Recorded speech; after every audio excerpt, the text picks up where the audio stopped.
Hey guys, welcome to my YouTube channel Sanju Soni. मैं हूँ लेखराज, पेश हूँ एक न्यू जीके के टॉपिक के साथ।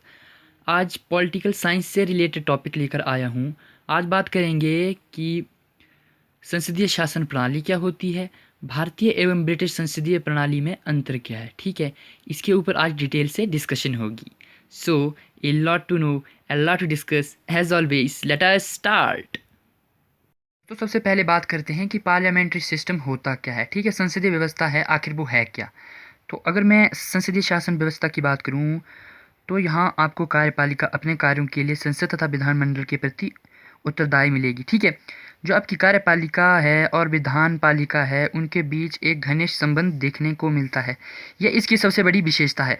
और मंत्री संसद सदस्यों में से ही लिए जाते हैं। वे अपने पद पर उस समय तक आसीन रहते हैं जब तक संसद इनसे संतुष्ट है। ठीक है, अगर वो ऐसा कोई काम कर देते हैं जो लोगों के प्रति हित करना हो, संसद के कानून के खिलाफ हो, तो उन्हें अपने पद से हाथ धोना पड़ सकता है। ठीक है, अगर मैं इस शासन प्रणाली की बात करूं तो इसे cabinet government and responsible government के नाम से भी जाना जाता है। मंत्रिमंडलीय सरकार या उत्तरदायी सरकार के रूप में भी जाना जाता है। अगर इस शासन प्रणाली के आरंभ की बात करूं तो ये इंग्लैंड से हुई है। ठीक है, इंग्लैंड से इस शासन प्रणाली का आरंभ हुआ है और अधिकतर देशों में यह शासन प्रणाली इस समय मौजूद है। तो दोस्तों, ये थी पार्लियामेंट्री सिस्टम के बारे में आपको बेसिक सी इन्फॉर्मेशन। मुझे लगता है इतना तो आप जानते ही होंगे, पर फिर भी जो ब्रिटिश संसदीय प्रणाली और भारतीय संसदीय प्रणाली है उनके बीच अंतर जानने से पहले हमें पार्लियामेंट्री सिस्टम के बारे में पता होना चाहिए। ठीक है, तो अब बात करते हैं कि इस समय जो संसदीय व्यवस्था है वो किन किन देशों में शामिल है। तो चलो मैप के जरिए जानते हैं। तो कंट्रीज़ विद पार्लियामेंट्री सिस्टम, तो अगर मैं अभी प्रेजेंट की बात करूं तो 50 से 60 देशों में ये जो पार्लियामेंट्री सिस्टम है ये विद्यमान है। ठीक है, अगर मैं अपने यहाँ पर मैप के ज़रिए बताऊँ आपको तो हमारे भारत में भी as you know parliamentary system है।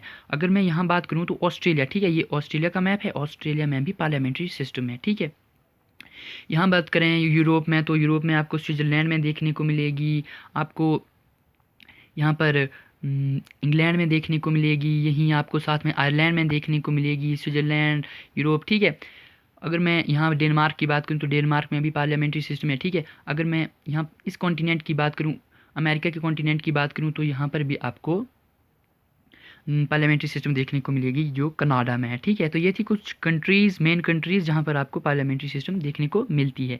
अगर मैं यहाँ पर एक देश रह गया जो है जापान। ठीक है, जापान की बात करूँ तो जापान में भी पार्लियामेंट्री सिस्टम है। ठीक है, तो दोस्तों अब आते हैं अपने टॉपिक पर। ठीक है, भारतीय एवं ब्रिटिश संसदीय प्रणाली में अंतर। अक्सर आपने सुना होगा कि जो भारतीय संसदीय प्रणाली है वो ब्रिटिश संसदीय प्रणाली का नमूना है। ठीक है, पर अगर मैं कहूँ कि ऐसा नहीं है, ठीक है, हाँ ये बात सही है कि हमारी जो संसदीय प्रणाली है वो ब्रिटिश संसदीय प्रणाली से ली जरूर गई है। ठीक है, पर पूरी तरह से ये इसका नमूना नहीं है, इनके बीच कुछ अंतर हैं। ठीक है, उन्हीं के बारे में आज मैं आपके साथ डिस्कस करूँगा। पहला जो कारण है जो इनके बीच अंतर का, ठीक है, वो है कि ब्रिटिश राजशाही व्यवस्था के प्रधान आनुवंशिकता के आधार पर होते हैं। ठीक है, आपको इनमें जो आपको जो इनका प्रधान मिलेगा वो आनुवंशिकता के आधार पर मिलेगा।